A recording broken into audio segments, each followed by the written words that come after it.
Hi guys, welcome back, and today I'll be doing the next part for What If Tarble Went to Earth with Goku. Now before I get into this, I just want to say sorry again about the last video. I really wasn't in the mood to write. I was pretty fatigued from all of the What Ifs I've done recently. However, I kind of just got my fire back and I'm looking forward to doing this part. So let's get going. Now last time we left off with the group battling off the likes of Frieza and defeating him thanks to the legendary power of Super Saiyan. However, it came at a loss of one of our heroes, being Hisabe. We now join our heroes not long after the battle with Frieza. However, we're not staying with them, we're jumping over to Otherworld. We see the young girl scared and crying in Otherworld, before soon getting comforted by a big green oaf. This person being Kami, he had jumped to Otherworld just to check on his student's child. Isame is happy to see someone she sort of knows, and Kami begins to jump forward with her in the queue, where Kami explains what happened to Isame to King Yama and asks for her to be allowed to cross Snake Way.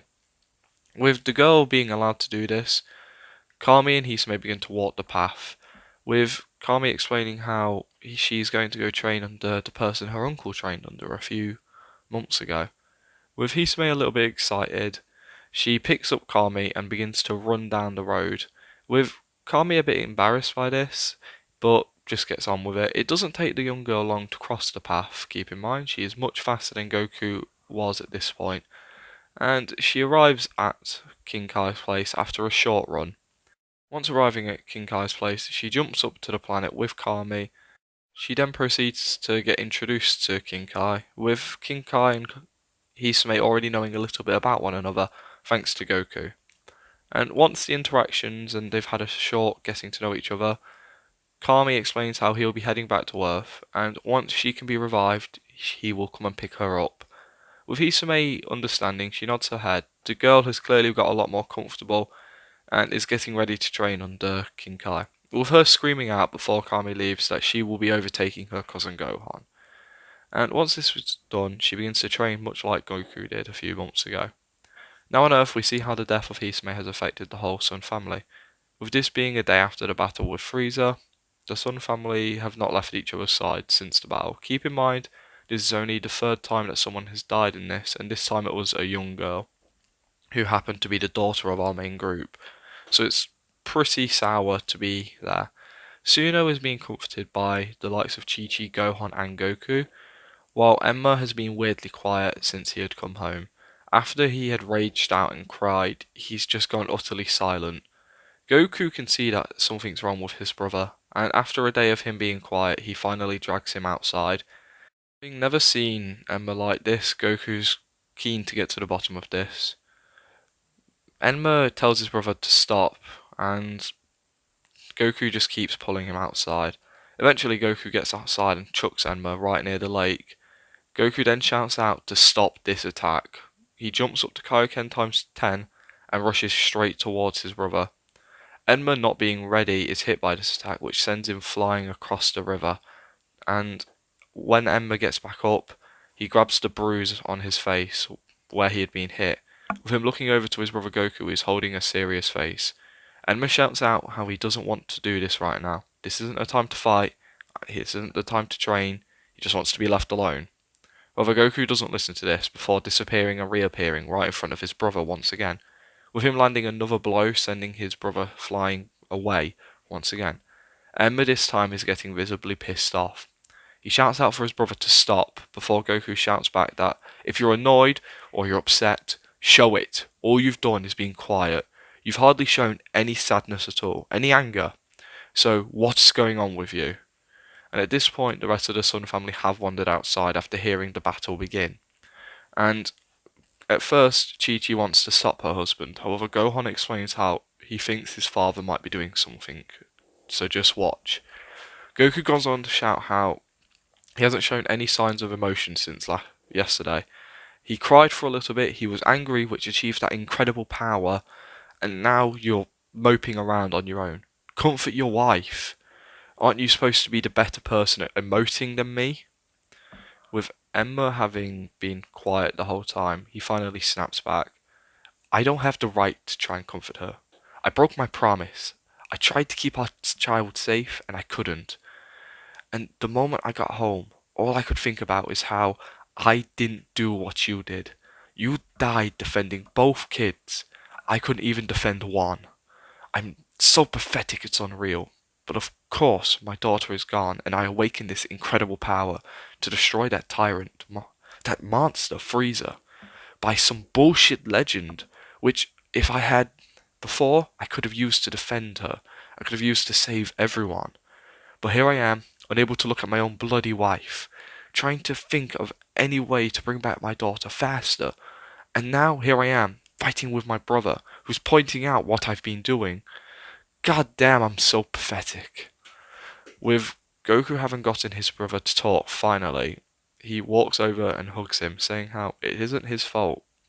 We had no idea how strong Frieza would have been, and we understand that you tried your best.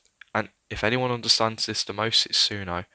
She understands that you would have done everything to defend your daughter. You would have done everything to defend Hisame. And without a doubt in my mind, she already knows this and has forgiven you. But you need to support her right now, and she needs to support you. We're family. We look after one another. You'll always be my younger brother, even though we're not related by blood, Enma. So please, let us help you instead of moping around. And if I ever need to beat some sense into you again, I will.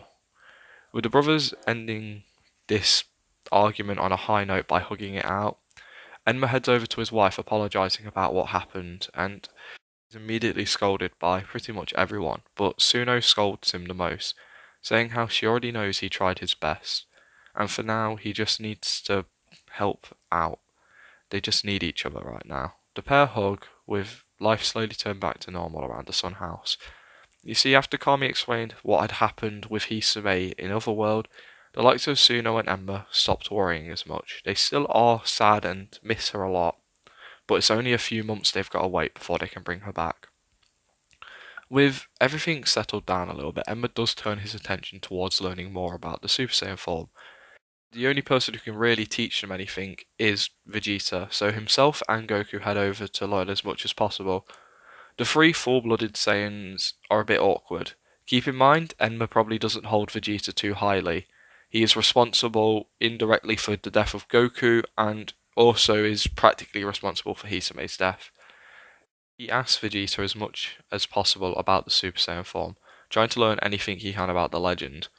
Vegeta had filled the two in a little bit, but now they know as much as Vegeta knows.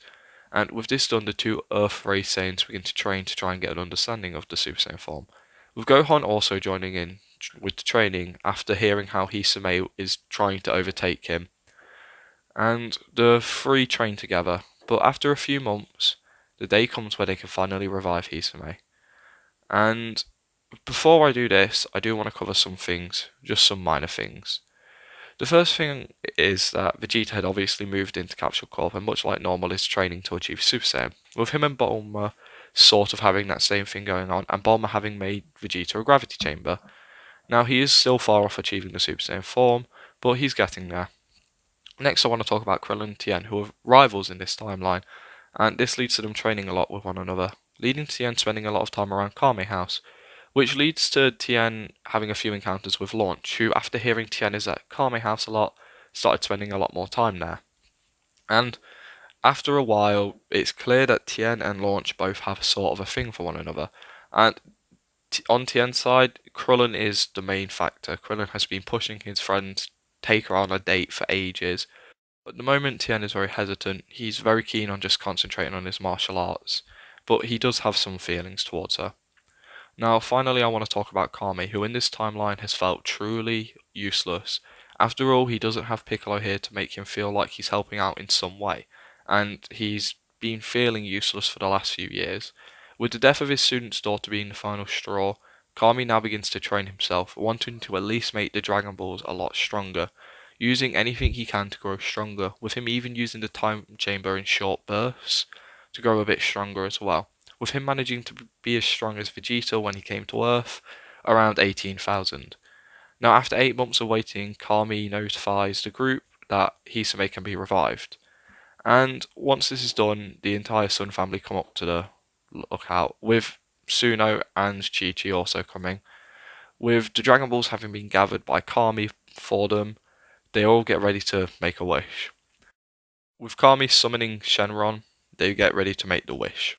With the dragon rising, he asks for the group's first wish, with everyone immediately jumping up to try and ask the dragon to revive Hisame. However, Shenron takes all of this in and tells them one at a time. With Suno asking for Hisame to be revived, the girl in Otherworld loses her halo. With Kami disappearing and reappearing with her, everyone runs over to check on the girl, with her getting hugged by her father and mother, and her hugging them back. It's a nice touching moment, and they actually almost break out into tears, until it's rudely interrupted by the sound of Shenron asking what their second wish is. With everyone confused, Kami explains how he's been training and he has buffed Shenron just a small bit. You can now make 2 wishes instead of just the one, and now we can bring back people multiple times. But he wants to get a lot stronger before increasing Shenron anymore. And right now, he has a plan, but he wants to ask if it's okay for them. Would it be possible if I could steal this wish? I think my time to become younger has finally come around. I'd been thinking about it for a while, and I want to help out in any way possible. So, if it's okay with you, I'll be stealing this wish. Everyone looks to Kami, a bit confused, but understanding. He makes the wish, and he begins to morph to a much younger looking Namekian. Both Enma and Goku sort of see how close he looked like Demon King Piccolo here, but Demon King Piccolo never did make the wish to, become younger. With this done, he actually grows a bit stronger from becoming younger, regaining some of the power he lost years ago. With Kami happy to feel himself growing stronger, everyone gets ready to start living life normally again. With this done, Kami gets back to his normal training, and Hisame and the entire Sun family head back to celebrate. After a day of celebration, the two fathers begin to train their kids, and all Saiyans currently alive are trying to achieve Super Saiyan. However, after a few months have passed, 2 new powers appear. With everyone confused, the powers suddenly start heading towards the likes of the Sun family. It doesn't take long for the rest of the Z fighters to sense what's going on and head towards the Sun family house themselves. And once everyone had arrived, the 2 fighters who had just been standing around the Sun family house introduce themselves. Well, one of them does. You see, one of them is a woman, and the other is a very young looking man. With everyone looking really confused at them, as the woman seems really familiar, she introduces herself, saying hi, and saying how this might be really confusing. You see, I'm Hisame, but not your Hisame. I'm from the future. This is going to get more confusing. I really wish Gohan was here to explain this to you. But I've come to warn you about some androids that are going to appear and kill everyone. Me and Gohan were the only survivors, and obviously my friend here survived, but unfortunately I can't tell you much about him. I just need to warn you, this is all. Hisame then goes on to explain the full story, and explains about what happened to both Enma and Goku, who both died of a heart virus a few years before. With her then going on to explain how herself and Gohan did try to train to be able to defend the planet, however the androids were just too strong, and this led to most of the Z fighters falling. With this all done, everyone takes this in after Hisame hands over the heart virus medicine to both Enma and Goku. Gohan, from the present time, asks about what happened to himself. Hisame looks down at her cousin, explaining how you sacrificed yourself for me. It's thanks to you that both myself and our friend here was able to survive, and I can't ever thank you enough, even though I can't tell it to the proper Gohan's face. With this done, everyone asks about who her friend is, but like she'd already explained, she can't tell them. But she is here to give them an idea of how strong they should be. With the pair jumping up to Super Saiyan, everyone can feel such an immense power radiating off them, and are so surprised that anything is stronger than them. Keep in mind, the group here are actually a little bit behind where they should be in canon, thanks to the fact that they never went to Namek, never got potential unlocked. The Earthlings are stronger, yes, but the Saiyans are behind, so it's sort of picking a poison here. With everyone really impressed at how strong these two are, they explain how they'll be heading back to their timeline, but they'll be back when the androids attack to help out. With this done, the Z fighters know that they will need to be training and they need to get ready to fight. And things here begin to go a bit like normal. And let's cover how things break down here. First off, we have the Sun family, which consists of Enma training Goku, Gohan, and Hisame how to use Super Saiyan. Goku pretty much clicks to it straight away. Keep in mind he had already been training for it for a few months, so after about a few weeks of training, he finally gets there, and he then begins to teach Gohan and Hisame himself. But Hisame and Gohan can't quite click it. They're not quite ready for the form yet. They're very close, however, they're not having that push they need. Hisame is probably the closest out of the two, however the girl does have the Kaioken at the moment. She can only use it in low multipliers, but she can push it up to times 10, and this gives her a bit more of an advantage. However, for the most part, the Sun family get a lot stronger, with this being the current ranking. Oh, and small side note, both Enma and Goku take the heart virus medicine. Enma would probably remember to take it, and when Enma starts taking it, Goku would take it, so we're not going to run into any problems there. In the lead, we have Enma with a power level of 300 mil in base, and in Super Saiyan that's 15 mil. Goku is behind with 250 mil. In Super Saiyan that's 12.5 mil. Hisame has a power level of 200 mil, and Kaioken times 10 that's 2 mil. Gohan has a power level of 150 mil, and he doesn't have any multipliers, so sorry Gohan. Now, with the likes of Vegeta, he did all of his training like normal, however, he never headed off into space, he's just training on Earth in the gravity chamber, with him getting Super Saiyan during this time like normal. Vegeta has a power level of 200 mil, and in Super Saiyan that's 10 mil. Now, at Kame House we see the likes of the Earthlings training with one another. Thanks to the rivalry between Krillin and Tien, they have spent a lot more time training together, with Yamcha spending this time training with them as well after Vegeta stole his girl, which still happens like normal, and Trunks is born as well. Now, with this done, they spend a lot of time training with one another. Yamcha doesn't have the same rivalry as the other two have, so he's not training as hard, but the other two are getting a lot of training in. Now, there is one more interesting thing that happens during this time with the Earthlings, and thanks to the likes of Yamcha and Krillin pushing Tien, both Tien and Launch get together thanks to some push, like I said. Now, with this done, there was a few reasons Tien did it. One, he genuinely had feelings towards Launch, but the second thing is he was hoping that maybe this would change the timeline some way. And for now, he's just testing out this theory. The current rankings by the end of this training is Krillin and Tien at 75 mil and Yamcha at 60 mil. With all of these covered, let's go forward to the attack from the androids.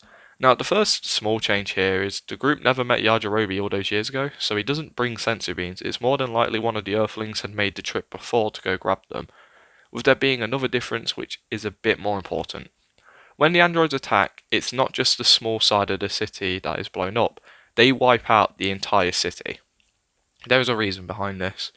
You see, thanks to the fact of Enma being here all these years ago, and, the good doctor having to take a few more safety precautions because there were two Saiyans which destroyed his base, there is more than likely a fact that the androids that appear here might be a bit different. Instead of sending himself and Android 19, here we see 5 Android 19s. This might sound a bit far-fetched, but hear me out. So, because of the fact that the kids were a lot stronger, and canonically throughout this entire story they have both been stronger alongside all the Earthlings, Doctor knew he needed to make some change, and he needed to take bigger precautions. After all, he's got to fight stronger people here. So, after getting the data from the Saiyan Saga, he pretty much took whatever he could from that.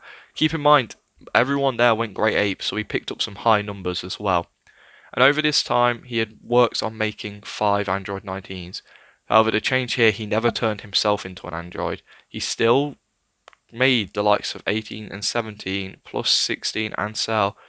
However, thanks to the fact he didn't spend time working on himself, he had a lot of free time left. And once he made the first Android 19, he probably could get it to help him build the next one, and the next one, and the next one. And he had a nice little system, and he managed to make 5. So once this attack happened, the Z fighters head down and find the androids very easily. At first there is a stare down between the Z fighters and the androids, with the androids staring down Goku and Enma. Eventually, the silence is a bit broken by the sound of a projector shooting out a hologram of Dr. Gero.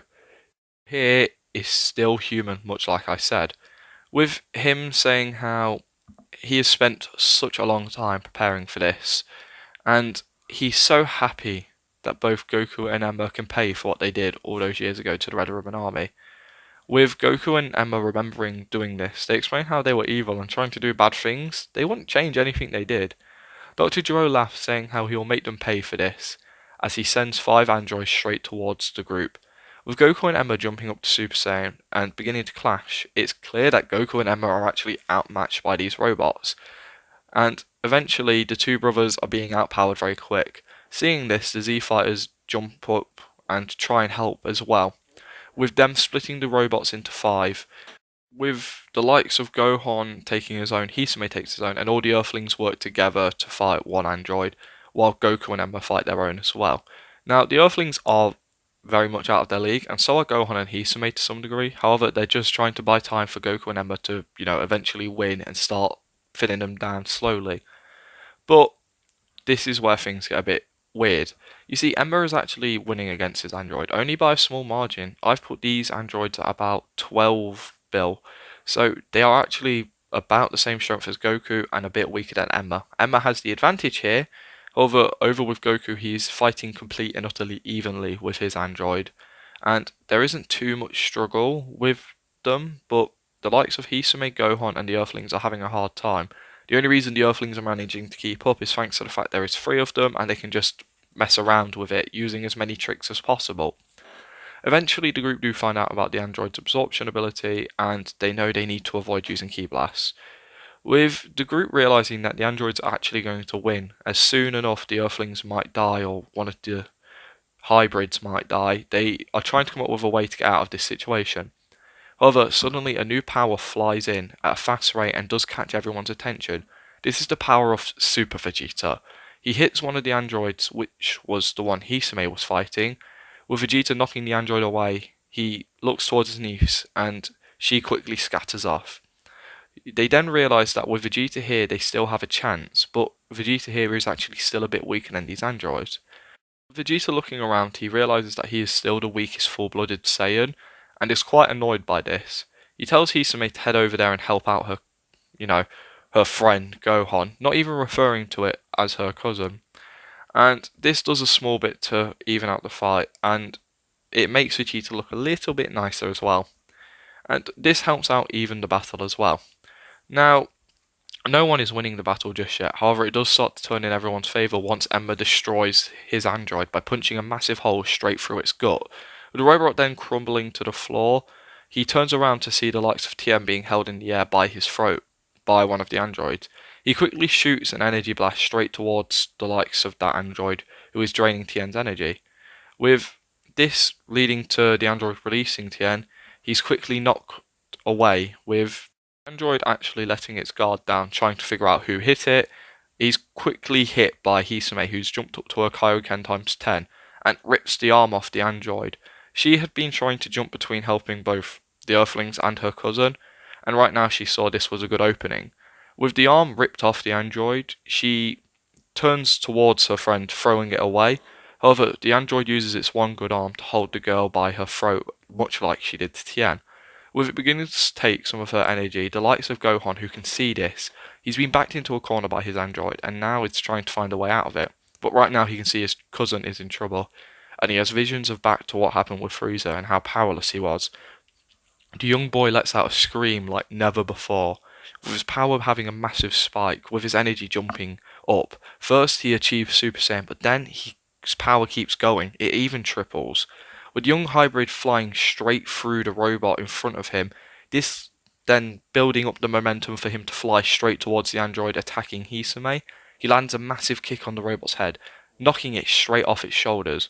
With this done, the power begins to shrink. However, he keeps hold of Super Saiyan. With him helping his younger cousin up, the likes of Goku and Emma are so amazed but take this opportunity to quickly blitz the last 2 androids, with the head that Gohan kicked off actually letting out a projection of the Doctor. And the good Doctor expresses how impressed he is. However, he hasn't unleashed his 2 most powerful androids yet. It will take him a little bit, but they'll be out soon. With this done, everyone is terrified. Everyone but Vegeta, who isn't too impressed. He's annoyed that his victory got stolen from him. However, in the back of his mind, he realizes that this could be a problem. But everyone realizes that if they have a bit of time, they can get some training in. Dr. Gero himself said this, but they don't know how strong they need to be.